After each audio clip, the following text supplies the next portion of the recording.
अरे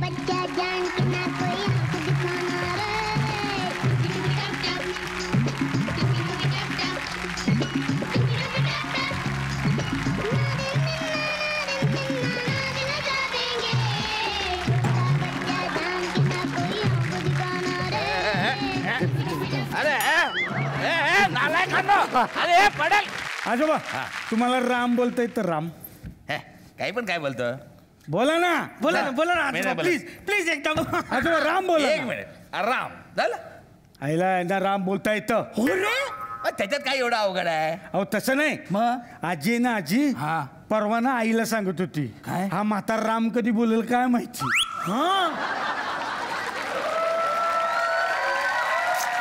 बघितलं म्हाताऱ्याला राम बोलता येतं.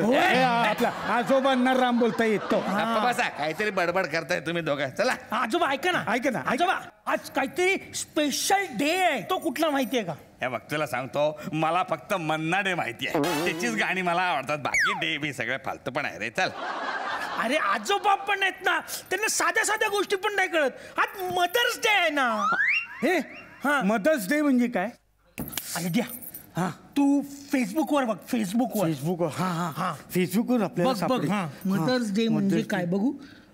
आई शपथ हे बघ आईला सगळ्यांनी स्वतःच्या आई बरोबरचे फोटो टाकलेत. हो अबा सँडीच्या मम्मी बरोबर फोटो त्याचा 1000 लाईक. Okay got it. मला कळलंय. अरे मदर्स डे म्हणजे स्वतःच्या आई बरोबरचा सेल्फी फेसबुकवर टाकायचा.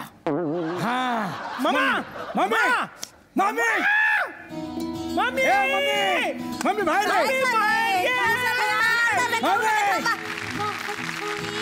काय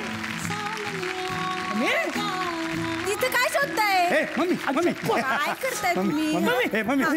सेल्फी काढ. सेल्फी ठेव ना. हे गंडा हे ठेव ना. अरे मला काम करू. सेल्फी आपल्या शी मम्मी तुझी काय साडी आहे यार. शिट राहू दे ना आता. नाही फेसबुकवर टाकायचे ना मम्मी. नको ते काय पण नाही लावली बघ ना आता ती ऑइल झाला चेहरा. ऑइली काम पडली एवढी 17. आणि काय रे लिपस्टिक मी कधी लावते का? ते सगळं नको. सेल्फी बघ असं कर. पाऊस कर. पाऊस आता पाऊस तरी येईल का? पुण्यात आला होता म्हणे परवा. आता येईल मुंबईत पण. काय पाऊस?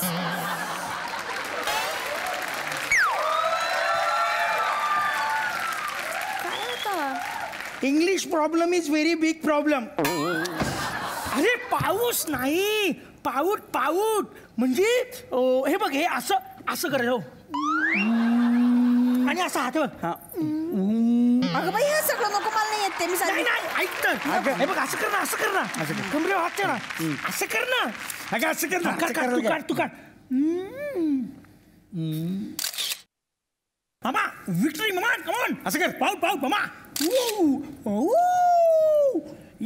काय चाललं रे? फोटो काय काढत बसलीस? डबा कोण देणार मला? हो डबा तयारच आहे. मग द्या.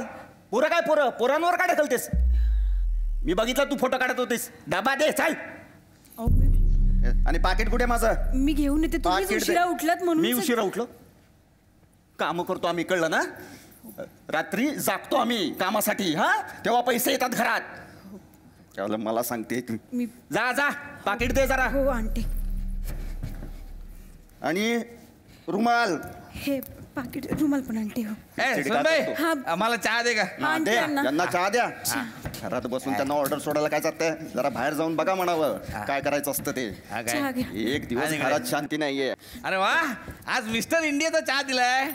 अरे दिसतच नाहीये. हे काय जादूचे प्रयोग चालू आहे घरात.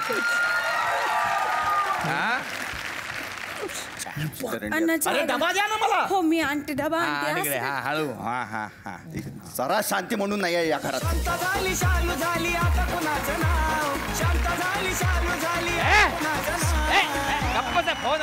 फोन आला. हॅलो.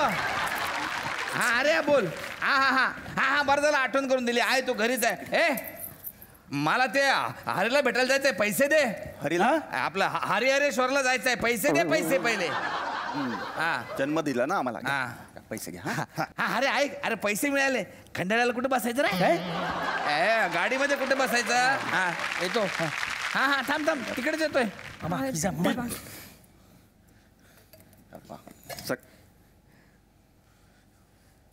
हे काय परत शेपूची भाजी अहो काय खातोच. अन्नावर कशाला राग काढता? मी डबा घेऊन जा ना. मामा पिझ्झा, असं नका जाऊ. मी काय मामा म्हणते पिझ्झा, ऐका ना. Mummy pizza mummy. यार पुरा मूड गेला रे मदर्स डेचा. मम्मी मम्मी ऐक ना, मी काय म्हणतो जाऊ दे. ऐक आपण एकच फक्त फोटो अपलोड करूया. एकच पाऊट कर फक्त. हा. हा एकच. चल पाऊट. कमॉन कमॉन मामा come on you can do it. मामा मामा आईज आईज मामा मामा रडू नको तू. स्माइल पाऊट पाऊट मामा स्माइल. शट यार आपल्या मम्माला काहीच येत नाही रे. आपली मम्मा ना सँडीच्या मम्मी सारखी पाहिजे होती. खरंच रे तिच्याकडे तर किती लिपस्टिक आहेत किती सँडल ड्रेस बिस घालते. शी माहितीये मागच्या वेळेला आपले फ्रेंड्स आले होते. मम्मा आपली लादी पुसत होती तेव्हा आपले फ्रेंड्स काय बोलले, ही कामवाली बाईला नंतर यायला सांगायचं ना. मग आपलं काय स्टेटस बिटस आहे की नाही. मग आम्ही काहीच बोलू शकलो नाही. शी पप्पा बरोबर बोलतात, ती गावंढळ आहे.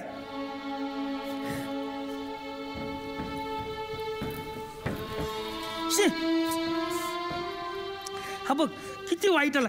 डिलीट घाणेरडा फोटो. हा पण फालतू आला. Delete select delete select delete delete photo. हा पण एक पण बरोबर नाही. सगळं डिलीट डिलीट. कुणाचे फोटो डिलीट करताय रे? आमच्या मम्माचे. का? किती वाईट आलेत बघा ना. एक पण सेल्फी बरा नाही आला. अरे बापरे बापरे. पण सेल्फी का काढलेत आईचे एवढे?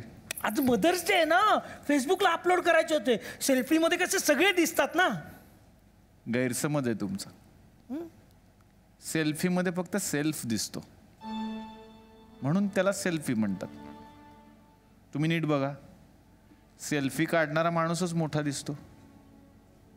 त्यामुळे आई जरी याच्यामध्ये असली तरीच आईचं अस्तित्व कुठंच दिसत नाहीये.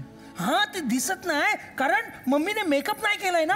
आता मेकअप केला असता तर तिचं पण अस्तित्व दिसलं असतं. हो आम्ही किती वेळा सांगतो आमच्या सगळ्या मित्रांसमोर छान दिस, छान राहा, पार्लरमध्ये जा. हा बाळांनो, आई चार चौघांना दाखवायची गोष्ट नसते.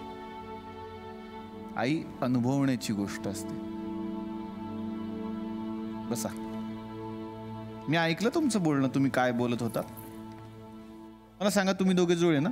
हा एकाच दिवशी जन्माला आलात. हो मग त्या आईला एकाच दिवशी 2 सावळी मुलं जन्माला आली म्हणून तिनं तुम्हाला सोडून दिलं का? की देऊन टाकलं एखाद्या बाईला, नको मला असली काळी मुलं म्हणून? नाही ना. कारण आपलं मूल काळं असो, गोरं असो, नकटं असो, विचित्र असो, कसंही असो, पण प्रत्येक आईसाठी ते जगातलं सगळ्यात सुंदर मूल असतं. तिचा रापलेला चेहरा तुम्हाला दिसतोय पण त्या रापलेल्या चेहऱ्यामागचे कष्ट तुम्हाला दिसत नाही. तुम्हाला तशी आई नको. तुम्हाला तर सेल्फीसाठी सुंदर आई पाहिजे. पण खरं सौंदर्य बाहेर नसतं, मनात असतं. लहानपणी ना माझी आई मला आंघोळ घालायची दररोज. मला स्वच्छतेची फार आवड. आंघोळ झाल्यानंतर मी आईला सांगायचो, आई सगळं अंग पुस बर का, पण तळव्याला जी माती लागली आहे ना ती मात्र तुझ्या पदरानं तू पुसायला पाहिजेस. आई रोज तसंच करायची. मी रोज हट्टानं म्हणायचो, तळव्याला माती लागता कामा नये, तो स्वच्छ असला पाहिजे. आई एकदा मला म्हणाली, श्याम,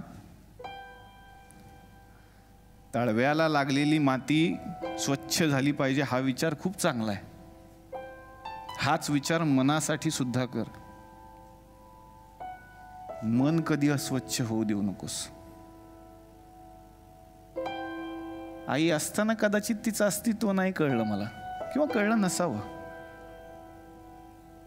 पण एके दिवशी तिचं अस्तित्व कळलं मला. कधी काका? ती कायमची या जगातून मला सोडून निघून गेल्यावर. कारण दुसऱ्या दिवशी सकाळी, अरे किती वाजले, उठ, असं म्हणणारा आवाजच हरवला होता. शाळेतून लवकर ये बरं का, आणि डबा सगळा संपवला पाहिजे असं दरडावून सांगणारं कोणीच नव्हतं. आपण आजारी पडल्यावरती आपल्या कपाळावरती मिठाच्या पट्ट्या ठेवणारे ते 2 हात गायब झाले होते. माझ्या सगळ्या चुका पदरात घेणारा तो पदर कायमचा कुठेतरी निघून गेला होता.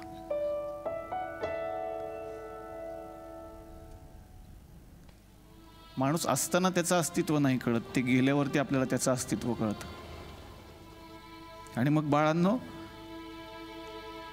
ज्याच्याकडे आई आहे ना, असे प्राणी पक्षी सुद्धा आपल्याला आपल्यापेक्षा श्रीमंत वाटायला लागतात.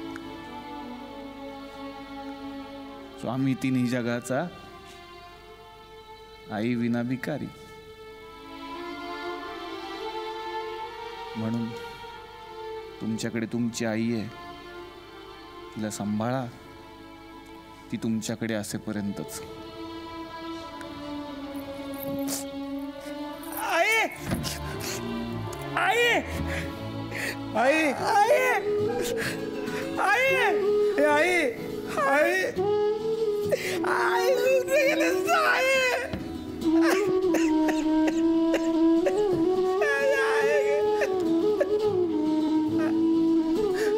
कुठे गेली?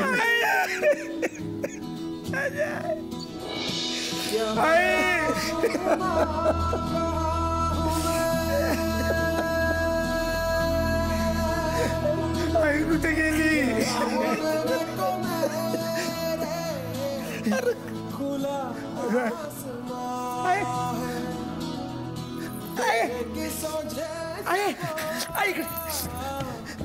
अरे काय करताय? आई तू खूप छान दिसतेस आई. राहू द्या आता काहीतरी. चला तुम्ही 2 घास खाऊन घ्या नाही पटकन. चला. तू खा. नाही तू का? अरे नको आता, मला कुठे भरवताय तुम्ही? नाही. हा?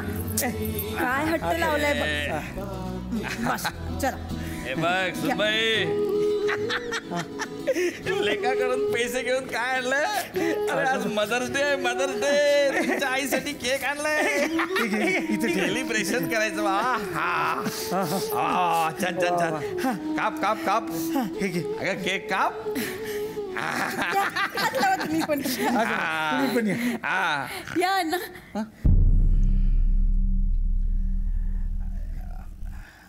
अरे हे काय चाललंय?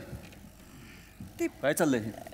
अरे हे आपलं मदर्स डे. मी आज मदर्स डे म्हणून हा केक, फक्त केक, फक्त केक नाही. अरे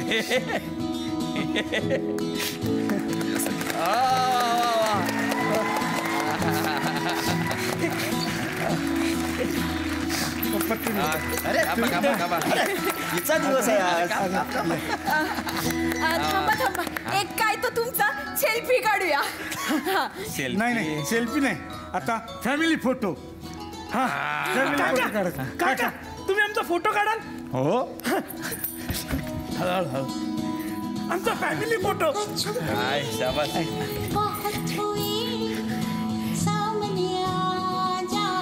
कसा?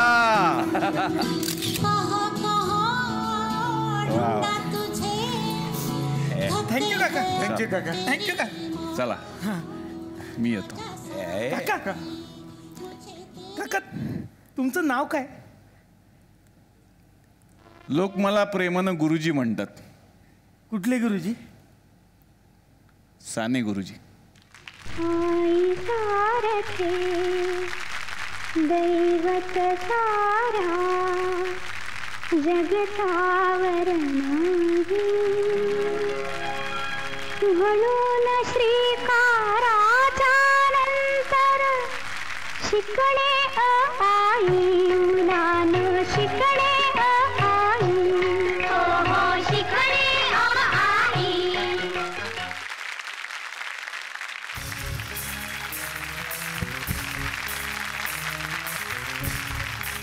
नमस्कार, सुस्वागतम. कसे आहात सगळे? मजेत ना? आणि आपला नेहमीचा आपुलकीचा प्रश्न, जो मी हक्काने विचारतो.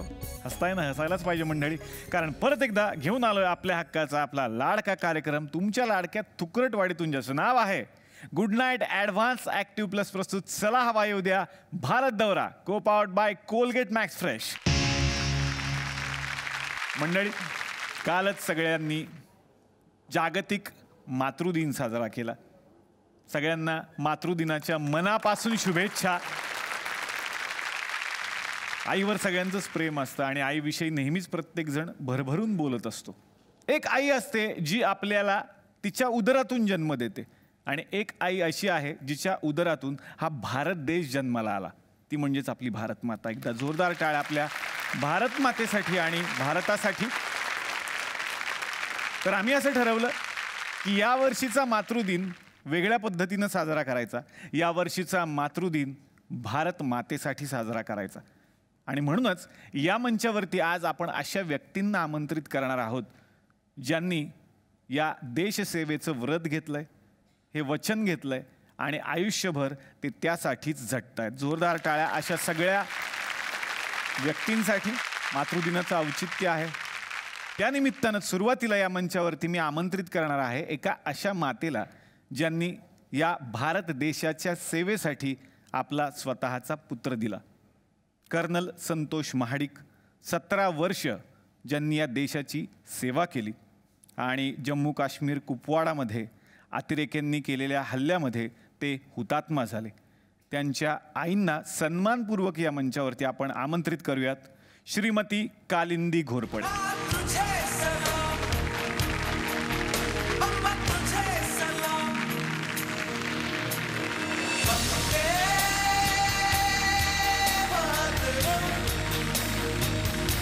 आई, तुमचं स्वागत. मी बसण्याची विनंती करतो तुम्हाला. यानंतर या मंचावरती आपण आमंत्रित करूयात एका अशा व्यक्तीला ज्यांचे बंधू 1965च्या भारत पाक युद्धामध्ये हुतात्मा झाले. मेजर सुधाकर मांडके यांचे बंधू NDA पासआउट असलेले शरद मांडके सर. जोरदार टाळ्या. सर नमस्कार.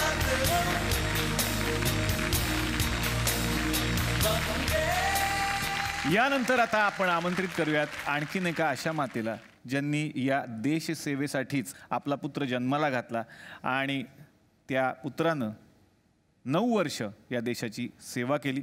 अनंतनाग जम्मू काश्मीरमध्ये ते हुतात्मा झाले. मेजर मनीष पितांबरे यांच्या आई श्रीमती हेमांगिनी पितांबरे.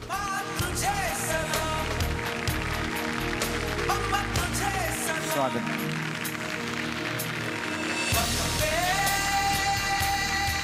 यानंतर आपण आमंत्रित करूयात आणखीन एका मातेला ज्यांचा पुत्र मणिपूर इथे सध्या कार्यरत आहेत. मेजर विक्रांत बापट यांच्या आई सौ आसावरी बापट.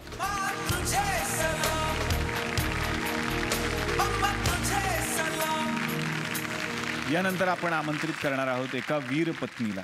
मेजर कुणाल गोसावी, जे ऑपरेशन रक्षक नगरोटा इथं झालं तिथे ते हुतात्मा झाले. श्रीमती उमा गोसावी.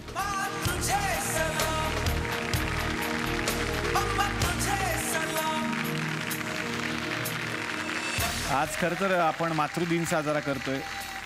खरं तर लढणारा मोठा आहेच, पण लढणाऱ्याला ते स्वप्न दाखवणाऱ्या या माता फार महत्त्वाच्या आहेत. त्या मोठ्या आहेत. एकदा स्टँडिंग ओवेशन या मातांसाठी झालं पाहिजे.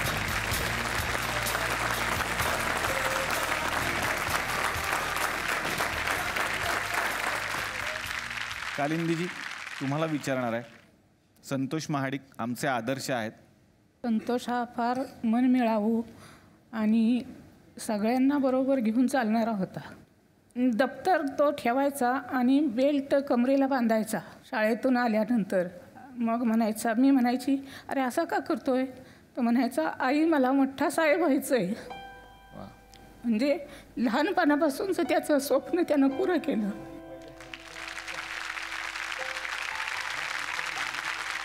त्याचं सिलेक्शन झालं 87ला. त्यावेळेला सांगितलं होतं की प्यारा कामाटामध्ये नका घेऊ म्हणा, रिस्की असते, हे खातं तू सोडून दुसरं कुठलंही घे. त्यानं काय उत्तर दिलं? म्हटलं जे कोणी काम करायला मागत नाही, जे अवघड काम असतं तेच मी करणार. संतोषजी तर आर्मीमध्ये होतेच, ते आपल्याबरोबर नेहमीच त्यांच्या आठवणीतून राहतील. पण त्यानंतर त्यांच्या पत्नींनी एक निर्णय घेतला की मी आता फक्त घरी थांबणार नाही, तर मी सुद्धा देशसेवेसाठी बॉर्डरवर जाणार, लढणार. त्याबद्दल काय सांगाल, सुनबाईंबद्दल? संतोषच्या पत्नीबद्दल तसं फारच कौतुक करावंसं वाटतं की तिने संतोषसारखी धाडशी वृत्ती दाखवली आणि स्वतः आर्मी जॉईन केली. आत्ता तिचं ट्रेनिंग चालू आहे. वा. 6 महिने झालं. म्हणजे मुलांची सगळी व्यवस्था शिक्षणाची करून ती स्वतः आर्मी जॉईन झाली आहे सध्या. श्रीमती स्वाती महाडिक यांच्यासाठी जोरदार टाळ्या. खरं तर त्यांनी हा निर्णय अगदी त्या क्षणी घेतला होता. आम्ही बघितलं होतं ते की त्या क्षणी त्यांनी ठरवलं होतं की मी सुद्धा आर्मी जॉईन करणार. आणि त्यांच्या या कर्तृत्वाला सलाम म्हणून आणि अशा सगळ्या जवानांना सलाम म्हणूनच झी मराठीनं एक नवीन मालिका सध्या सुरू केलेली आहे, लागिरं झालं जी. आणि ज्यामध्ये सुद्धा अशाच एका जवानाची कथा आहे ज्याचं स्वप्न आहे आर्मीमध्ये जायचं. आणि थँक्यू, तुम्ही अशी मुलं घडवली. यानंतर आता मी येणार आहे श्री शरद मांडके सर तुमच्याकडे. मेजर सुधाकर मांडके यांचे आपण सर बंधू आणि आपण सुद्धा NDA पास आउट आहात. काय सांगाल बंधूंबद्दल? आमच्या घरामध्ये सुधाकर मांडके हा सर्वात मोठा भाऊ होता. त्याच्या अनुषंगाने लोकांनी इन्स्पिरेशन घेतलं आणि मी सैन्यात जायचा प्रयत्न केला. माझ्यापेक्षा आणखीन एक मोठा भाऊ आहे, त्यांनी पण एअरफोर्समध्ये जायचा प्रयत्न केला. माझा मुलगाही आज आर्मीमध्ये आहे, तो लेफ्टनंट कर्नल आहे आणि सध्या भारताच्या एका चांगल्या सेना दलामध्ये आहे, ते गोरखा रायफल्समध्ये आहे. सुधाकर मांडके हे माझे मोठे बंधू 22 सप्टेंबर 1965 रोजी दुपारी 2 वाजल्यापासून सीज फायर व्हायची होती. पाकिस्तान्यांनी त्यावेळेला त्यांच्याजवळचा दारुगोळा संपवला आणि आपण थांबवलेला होता, पण त्यांनी चालूच ठेवला. अधिकाऱ्यांना ते काही सूचना देत होते, पण ते बंकरच्या वरती बसले होते. त्यावेळेला त्या सूचना देत असताना ते गन त्यांना खूप त्रास देत होती. ही कशी आपण कॅप्चर करायची आणि त्याला हे करायचं. त्याच गनमधला एक गोळा आला, 50 मीटर अंतरावरती पडला आणि त्याचा एक स्प्लिंटर त्यांना इथे येऊन लागला आणि एक मोठं बोक पडलं इथे. आणि जवळजवळ 3-4 तासाच्या कालखंडानंतर त्यांचा मृत्यू झाला. पण आजही आम्हाला 52 वर्षानंतर त्याचं इन्स्पिरेशन आहे. आणि माझ्या घरामधली 2 मुलं तर सैन्यामध्ये होतीच आता आणि एक तर आता काम करतोच आहे. शहरात राहूनसुद्धा सैनिकी जीवनाची आवड आमच्या मुलांनी निर्माण केलेली आणि ती टिकवून ठेवलेली आहे. यानंतर मी आता येणार आहे श्रीमती हिमांगिनी पितांबरे यांच्याकडे. मेजर मनीष पितांबरे यांच्या आई. तो लहानपणापासून म्हणजे हुड असा होता आणि अभ्यासात पण हुशार होता, सगळ्या बाबतीत हुशार होता तो. आणि त्यांनी सांगितलं तसंच त्याचं ध्येय होतं, जायचं तर आर्मीमध्येच जायचं. म्हणजे 7वी 8वीपासून त्याचं तेच चाललं होतं की जाईल तर मी मोठा ऑफिसर म्हणूनच जाईल. आणि तो आला की मग आमच्या घरात दिवाळीसारखंच असायचं. वा वा. इतर वेळी सण नव्हते. अच्छा, तुम्हाला किती अभिमान वाटत असेल की असा पुत्र तुमच्या पोटी जन्माला आला. हे भाग्य सगळ्या मातांना नाही मिळत. हे मग माझे भाग्य समजते. आणि मला विचारतात की तुम्ही कसं पाठवलं म्हणून मुलाला. खरंय. मी सांगते, मी जर नाही पाठवलं तर आपल्या देशाचं रक्षण कोण करणार. तुम्ही खरंच खूप मोठा आदर्श आहात. आजचा भाग बघितल्यानंतर मला असं वाटतंय की अनेक मातांना असं वाटेल की आमचा पुत्र हा देश सेवेसाठी गेला पाहिजे. वा. यानंतर मी येणार आहे सौ आसावरी बापट यांच्याकडे. मेजर विक्रांत बापट यांच्या ते आई आहेत आणि मणिपूर येथे ते कार्यरत आहेत सध्या. आणि मी असं ऐकलं की तुमची इच्छा होती की त्यानं मिलिटरी जॉईन करावी. काय सांगाल? खूप वाटायचं की आपल्या मुलाने जावं, म्हणून नाव ठेवताना सुद्धा विक्रांत असं ठेवलं होतं. आणि सांगताना गोष्टी शिवाजी, सावरकर, क्रांतिकारक. आणि 8वीत गेल्यावरती मी वेगवेगळ्या फील्डची माहिती करून देत होते. पहिल्यांदा त्याला फॉरेस्ट ऑफिसर आवडलं, पण नंतर जेव्हा मी आर्मीच्या सैन्याच्या 3ही दलांची माहिती करून दिली तेव्हा त्यांनी मग निश्चित केलं की मी आर्मीमध्ये जाईन म्हणून. आणि त्याच्यासाठी खूप तयारी लागते. बरेचदा लोकांचा असा गैरसमज असतो की बाकी काही जमलं नाही म्हणून सैन्यात जातात. तर ते तसं नाही आहे. खूप कठीण असतं निवड होणं. निवड प्रक्रिया खूप मोठी आहे आणि आमचं भाग्य आहे की त्याची निवड झाली. तोही खुश आहे आणि आम्हीही खुश आहोत. यानंतर मी येणार आहे श्रीमती उमा गोसावी यांच्याकडे. त्यांचे पती मेजर कुणाल गोसावी ऑपरेशन रक्षकमध्ये हुतात्मा झाले आणि मी असं ऐकलं की ती घटना जेव्हा घडली तेव्हा तुम्ही त्यांच्या बरोबरच होता. हो, ही घटना 29 नोव्हेंबर 2016ला झालं. कुणालची सर्व्हिस ही 9 वर्ष आहे. त्यामध्ये पहिल्यांदाच आम्हाला दिवाळीला सुट्टी मिळाली होती आणि सुट्टी संपवून आम्ही 27 तारखेलाच नगरोटाला पोचलो होतो. पण जो हल्ला झाला तो आमच्याच युनिटवर झाला होता. 166 मीडियम रेजिमेंटच्या मेसवर झाला होता, ऑफिसर मेसवर. आणि जेव्हा हल्ला झाला समजलं तेव्हा इमिजिएटली कुणाल तिकडे निघून गेला आणि सगळ्यात पहिले पोचणारा तो ऑफिसर होता तिथे. अनफॉर्च्युनेटली त्याला एक गोळी लागली आणि त्यामध्ये तो नाही वाचू शकला. पण त्याची खूप धडपड होती. गोळी लागल्यानंतरही जखमी अवस्थेत पण त्याला पुन्हा तिथे जायचं होतं. तो त्याच्या सिनियर ऑफिसर्सला रिक्वेस्ट करत होता, सर मला घेऊन चला, मला लोकेशन माहिती आहे, प्लीज मला आतमध्ये घेऊन चला. पण त्यांनी नकार दिला आणि त्याला हॉस्पिटलमध्ये पाठवलं. पण ऑन द वे त्याला त्याचे प्राण गेले. अशी सिच्युएशन हँडल करायला तुम्हाला खरंच धाडसी असायला हवं आणि मला खूप अभिमान आहे की कुणाल धाडसी होता आणि मी एका धाडसी मेजर ऑफिसरची मी वाईफ आहे, आर्मी ऑफिसरची, याचा मला खूप अभिमान आहे. यात सगळ्याच वीरांचे समोर नातेवाईक सुद्धा बसलेले आहेत. त्यांच्याशी सुद्धा आपण संवाद साधणार आहोत. कर्नल संतोष महाडिक यांच्या भगिनी विजया कदम या ठिकाणी आलेल्या आहेत आणि त्यांचा मुलगा सुद्धा या ठिकाणी आज उपस्थित आहे. त्याच्यासारखा भाऊ होणं नाही असं मी म्हणेन. शेवटचा त्याचा फोन होता 13 तारखेला, भाऊबीज होती. म्हटलं लक्षात आहे का तुझ्या आज भाऊबीज आहे? म्हटलं नाही ग, पण तुला हार्दिक शुभेच्छा, मी नाही येऊ शकत. म्हटलं आम्ही इकडे फटाके उडवतोय. म्हटलं मी तू खोटे खोटे उडवतेस फटाके, मी खरे खरे फटाके उडवतोय आणि मी तयारीत आहे.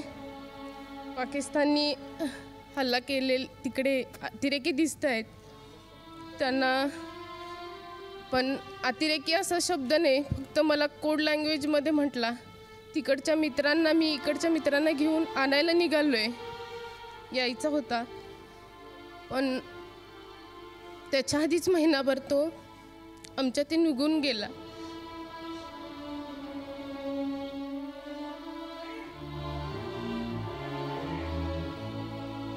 विजयाजी तुमच्यासारखे नातेवाईक त्यांच्या पाठीशी होते म्हणून ते तिथे लढत होते. त्यानंतर आज त्यांचा मुलगा असेल, तुमच्या वहिनी असतील, त्यांच्या पाठीशी आज तुम्ही उभे आहात. मेजर मनीष पितांबरे यांचे बंधू गिरीश पितांबरे आपल्या समोर उपस्थित आहेत. ऑपरेशन सुरू असताना का घरामध्ये एका डमी वॉलच्या पाठीमागे अतिरेकी होता आणि त्या संशयाने त्यांनी ती भिंत फोडायला घेतली आणि ती भिंत फोडत असताना आतल्या अतिरेक्याने हल्ला केला. बापरे. त्यात ह्याला एक गोळी लागली, याच्या जो बॉडीगार्ड होता राकेश म्हणून त्याला गोळी लागली.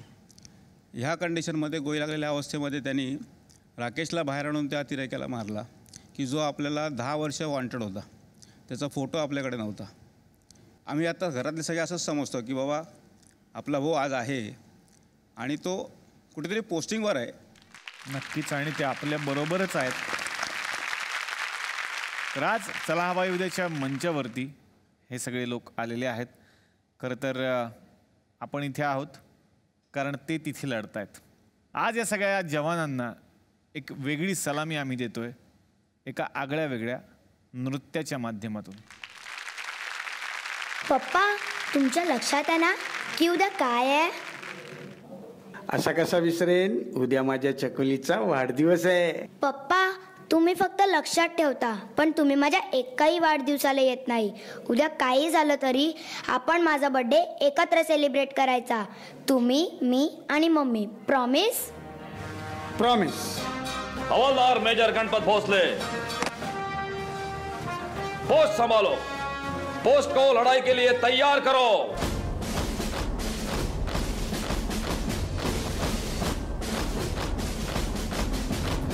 हाँ यही रास्ता है तेरा, तूने अब जाना है, हाँ यही सपना है तेरा, तूने पहचाना है, तुझे अब ये दिखाना है।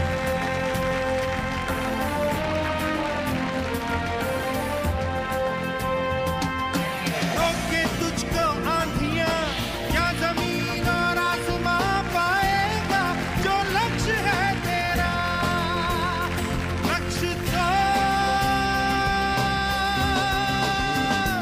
हर हाल में पाना है।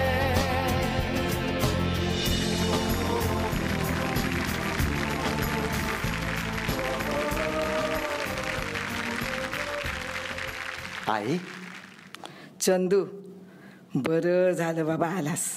आता आलायस तसा महिनाभर म्या काय तुला सोडायची नाही बघ.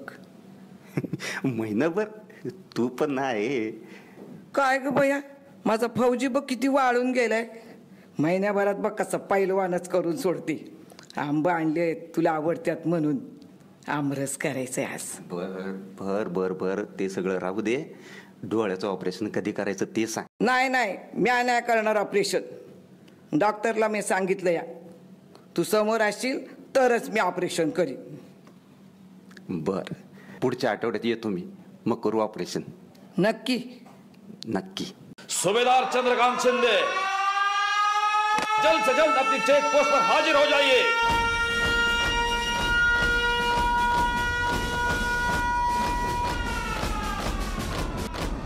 कंधों से मिलते हैं कंधे, कदमों से कदम मिलते हैं, हम चलते हैं जब ऐसे तो दिल दुश्मन के हिलते हैं। अब तो हमें आगे बढ़ते हैं रहना, अब तो हमें साथी है बस इतना ही कहना। अब जो भी हो शोला बन के पत्थर है पिघलाना, अब जो भी हो बादल बन के पर्वत पर है छाना। कंधों से मिलते हैं कंधे, कदमों से कदम मिलते हैं, हम चलते हैं जब ऐसे तो दिल दुश्मन के हिलते हैं। कंधों से मिलते हैं कंधे, कदमों से कदम मिलते हैं, हम चलते हैं जब ऐसे तो दिल दुश्मन के हिलते हैं। कंधों से मिलते हैं कंधे, कदमों से कदम मिलते हैं, हम चलते हैं जब ऐसे तो दिल दुश्मन के हिलते हैं। काय म्हणते आमची परिराणी? परिराणी कसली? झाशीची राणीच असेल ती. आता तुमची मुलगी म्हटल्यावर झाशीची राणीच होईल ना. आणि मुलगा झाला तर हो, मुलगा झाला तर नाव ठेवायचं बाजीराव. म्हणजे कसं एक बी लढाई हरणार नाही बघ. हो, पण छोट्या बाजीरावांना लढाई शिकवायला मोठे बाजीराव ही तर पाहिजेत ना. ते असतात नेहमी फ्रंटवर. तिथं असतोच हो, पण यावेळी इथं असणार तुमच्या संग. आणि बाळ जेव्हा पहिल्यांदा डोळं उघडल ना, तेव्हा मला बघल त्याच्या बापाला. मग त्यासाठी आधी वचन द्या की बाळाचा जन्म होईपर्यंत तुम्ही इथनं हलणार नाही. दिलं वचन. Subedar major Subhanrao Gaikwad, report to duty immediately without further loss of time.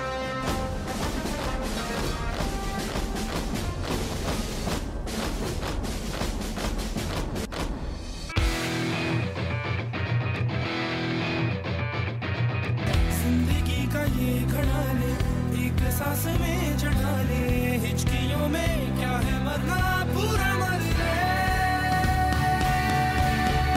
कोयला काला है, चट्टानों में पाना है, अंदर काला बाहर काला, पर सच्चा है साला।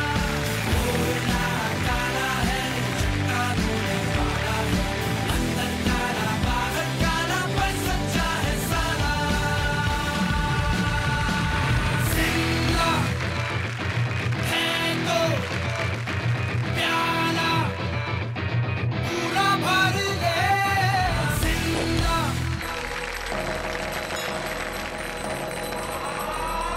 जवानों, दुश्मन ने हमला कर दिया है, कंपनी तैयार रहे, सूझबूझ के साथ पोजीशन देखे और शत्रु पर हमला बोल करके उसे खत्म करो। हर हर महादेव। है प्रचंड बोल मस्तकों के झुंड, आज जंग की घड़ी की तुम गुहार दो।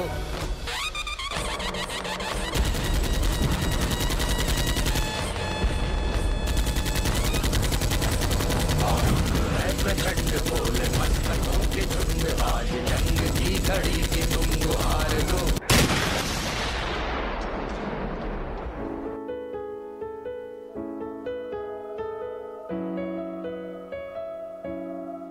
नए रंग भरने को खून चला, खून चला, खून चला, खून चला, खून चला, खून चला, खून चला।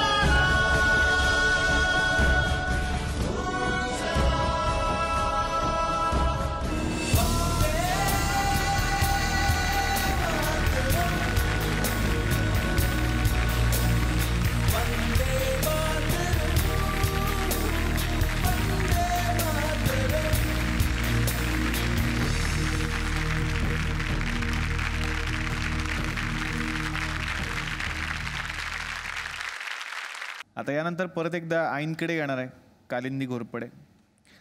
मला तुम्हाला हेच विचारायचं की एक आई जन्म देते, मुलाला बोट धरून चालायला शिकवते, त्यानंतर मुलगा मोठा झाल्यावर दुसऱ्या आईच्या सेवेसाठी जातो, भारत मातेच्या सेवेसाठी जातो, तेव्हा मनात काय भावना होती? सैनिक स्कूलला गेल्यावर तिथं हॉस्टेलचं जेवण चपाती दुमती करून आणली होती माझ्या दाखवायला खिशात. आई हे बघ असं खावं लागतं. तर मी म्हटलं बाळा तुला काय पाहिजे ते मी आठवड्यातून करून देते, पण तू आता सिलेक्शन तुझं झाले तू माघार घेऊ नको. वा वा वा, ते आईनं सांगणं किती महत्त्वाचं. 11 वर्षाचा असताना तो सैनिक स्कूलमध्ये त्याचं सिलेक्शन झालं. महादेवाची एक छोटंसं मंदिर आहे सैनिक स्कूलमध्ये. तिथं त्याने मित्र परिवार त्याचा मोठा आहे. 7-8मधले 10-12 मित्र आहेत. ते आत्ता सध्या सगळे ऑफिसर लाईनवरच आहेत, कर्नल. मग ते त्यांच्यासोबत त्यांनी शपथ घेतली होती स्वतःची करंगळी कापून शिवाजी महाराजांसारखी, की मी आर्मी जॉईन करणार आणि देशाचं रक्षण करणार.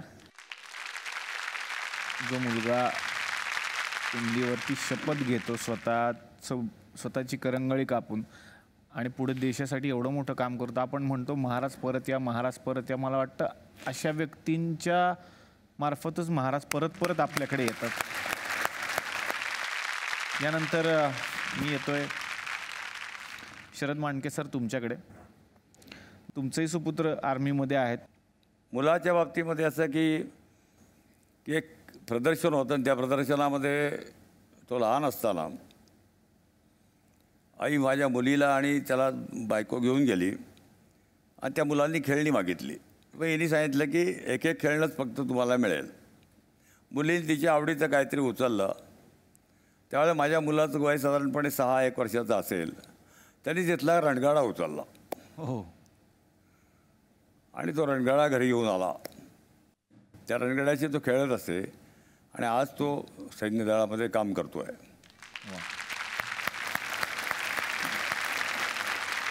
त्याच्यामधूनच तो पुढे डिफेन्समध्ये गेला. आणखीन एक नवीन जो भाग आहे आत्ताच्या ह्याच्यात की 1 आणि 2च मुलं असणाऱ्या फॅमिलीज आहेत. खरं. त्यांना असं वाटतं की सैन्यात गेलं म्हणजे आपलं मूल मेलच, ही एक अनाहूत भीती डोक्यामध्ये असते.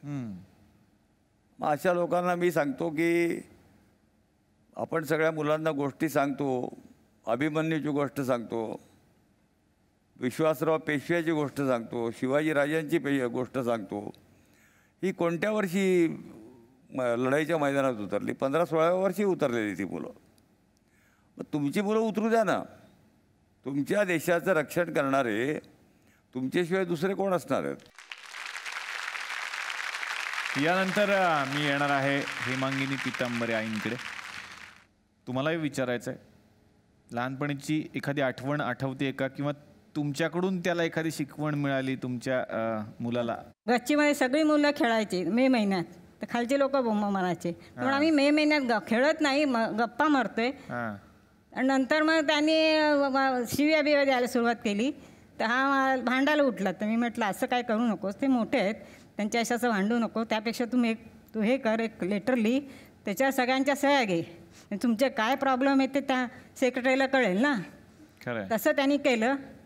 आणि मग त्या माणसाने सांगितलं अरे आता तुम्ही खेळा, गप्पा मारा, मी काय प्रॉब्लेम नाही माझा, असं त्याचे एक बाण होतं की नाही अन्यायाविरुद्ध लढायचं, असं त्याचं होतं. वा आसावरीजी तुमच्याकडे येणार आहेत. 6वी-7वीत होता आणि कारगिल युद्ध झालेलं होतं. मी त्याला माहिती सांगायची. लहान होता तसा, पण मग नंतर तो असं म्हणायला लागला की आई मला ना असं काहीतरी करायचं आहे की बंदुकांचं वजन कमी होईल. आपल्या सैनिकांना, कारण ते सतत त्याने ऐकलेलं होतं की एवढं ओझं घेऊन ते लोक वर चढत आहेत, मी इंजिनियर होईन आणि मग बंदुकांचं ओझं कमी होईल, रणगाडे अधिक वेगाने कसे धावतील, असं त्या लहान वयामध्ये त्याच्या भाषेत तो सांगायचा. मला असं वाटतं की राष्ट्राचं रक्षण करायचं तर काका म्हणाले तसं की शिवाजी दुसऱ्याच्या घरात का, उलट मला इथे बसलेल्या सगळ्याच आयांना किंवा हिला अभिमान वाटत असेल की आम्ही अशा वीराची पत्नी आहे किंवा आम्ही अशा वीरांच्या माता आहोत, आम्ही अशा वीरांचे पिता आहोत. हा अभिमान हा महाराष्ट्र भूमी आहे, महान राष्ट्र आहे हे, आणि हे महान राष्ट्र तेव्हाच झालं जेव्हा शिवाजीसारखा वीर आला, बाजीरावासारखे आले. संपूर्ण क्रांती लढ्यात जर का तुम्ही बघितलं तर महाराष्ट्राचं योगदान खूप मोठं आहे. उमाजी तुमच्याकडे येणार आहे. हल्ली लग्न ठरवताना सुद्धा मुली विचार करतात जर आर्मीतला मुलगा असेल तर शक्यतो नको. तुम्ही काय विचार केला होता? जेव्हा तुम्ही प्रत्यक्ष जर कोणी भेटलं एखाद्या ऑफिसरला किंवा एका आर्मीतल्या जवानाला तर ती मुलगी त्याला नकार देऊच शकत नाही. त्यांचं व्यक्तिमत्व इतकं प्रभावी असतं, कोणी नकार देऊच शकत नाही आहे. ते ज्या प्रकारे एका लेडीला जसं ट्रीट करतात ती ट्रीटमेंट एका लेडीला बाहेर कुठेच मी पाहिलेली नाही आहे. महत्त्वाची गोष्ट. एक लेडी, मी जर ज्युनियर लेडी आहे आणि माझ्यासमोर कोणी जनरल जरी आले तरी मी उठून त्यांना विश करायचं नसतं तर ते स्वतः येऊन मला विश करणार. हा इतका मान एका लेडीला आर्मीमध्ये देण्यात येतो. मग ती जवानाची बायको असू देत अगर ऑफिसरची, हा मान सेमच असतो त्यांच्यासाठी. वा वा वा. खरं तर आमचा हा कार्यक्रम आबालवृद्धांना आवडतो, लहान मुलांना सुद्धा हा कार्यक्रम खूप आवडतो. अशाच एका लहानगीसाठी हे आवाहन आहे. आराध्या मुळे तिचं नाव आहे. 4 वर्षांची ही मुलगी आहे आणि तिला डायलेटेड कार्डिओमायोपॅथी हा आजार झाला आहे. या आजारामुळे तिचं हृदय फक्त 10%च कार्यरत आहे आणि तिच्या या आजारावर फक्त एकच उपाय आहे, तो उपाय म्हणजे हृदय प्रत्यारोपण. 3 ते 10 वयोगटातल्या ब्रेंडेड मुलामुलींचं हृदय तिला चालू शकतं. वजन 40 किलो आणि ए पॉझिटिव्ह, ए निगेटिव्ह आणि ओ पॉझिटिव्ह ब्लड ग्रुप असलेला डोनर तिला हवा आहे. आणि यासाठी सेव्ह आराध्या ही चळवळसुद्धा सुरू करण्यात आलेली आहे. महाराष्ट्र नक्कीच हृदयापासून याचा विचार करेल. यामध्ये आपण जर काही मदत करू शकलात तर नक्कीच आराध्याला मदत करूयात. खरंच खूप छान वाटलं की आजचा मातृदिन खऱ्या अर्थानं मातृदिन म्हणून साजरा केल्यासारखं आम्हाला वाटलं. खूप प्रेरणा मिळाली, खूप गोष्टी शिकता आल्या. मला पुन्हा एकदा आपल्या सगळ्यांना सलाम करायचा आहे, कारण तुम्ही आहात म्हणून असे लोक घडत आहेत, अशा व्यक्ती घडत आहेत या भारतामध्ये आणि आपला भारत देश सुरक्षित आहे आणि आपण इथे सुरक्षित आहोत. या सगळ्यांना या मंचातर्फे SL विजन आणि झी मराठीतर्फे एक आठवण भेट. जसं रोप तुम्ही लावलं तसं एक छोटंसं रोप.